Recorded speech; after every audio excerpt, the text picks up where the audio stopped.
జనాల్లో భక్తి పెరుగుతుంది, కానీ ఆ భక్తి ధనమును ఆశ్రయించి పెరుగుతుంది.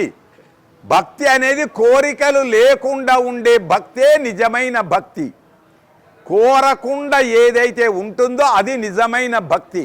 ఆ భక్తే బృందావనంలో ఉండేటువంటి గోపికల భక్తి.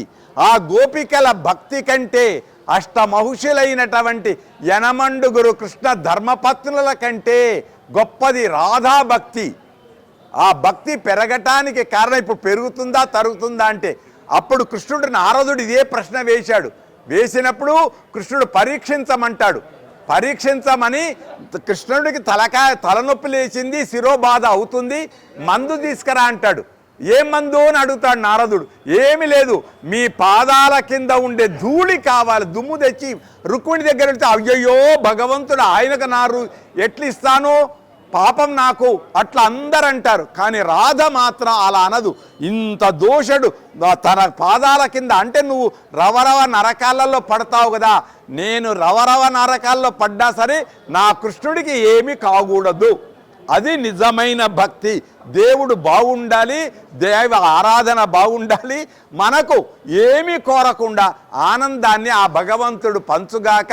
నడిచొచ్చే తల్లిదండ్రుల దీవెనలు దండిగా నిండుగా హాయిగా లభించుగాక. శుభం.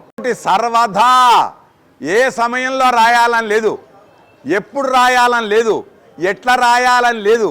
వాల్మీకి భగవానుడు రామనామం. ఇది శాస్త్రంలో కాదు. మామూలుగా అయితే ఆయన వ్యాధుడు, పక్షులను చంపి తినేవాడు, జంతువులను చంపి. నాలుక దొడ్డుగైపోయింది, నాలుక తిరగదు.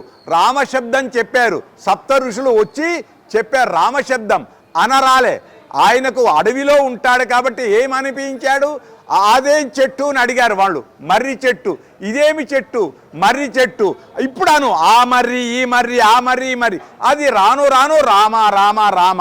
అందుకోసం శ్రీరామ రామ రామేతి రమే రామే మనోరమే సహస్రనామ తత్తుల్యం రామనామ వరాననే. ఈ మాట నేనలే, ప్రహ్లాదుడు అంటాడు. పానీయంబులు త్రావుచున్ గుడుచుచున్ భాషించుచున్ ఎప్పటికీ నారాయణ నామస్మరణ ప్రహ్లాదుడు చేశాడు. అష్టాక్షరి రామనామం తారక పరబ్రహ్మమంతం ఎప్పుడైనా చెయ్యవచ్చు. శుభం. తక్షశిల మీడియా ఛానల్ ని సబ్స్క్రైబ్ చేయండి, లైక్ చేయండి, షేర్ చేయండి.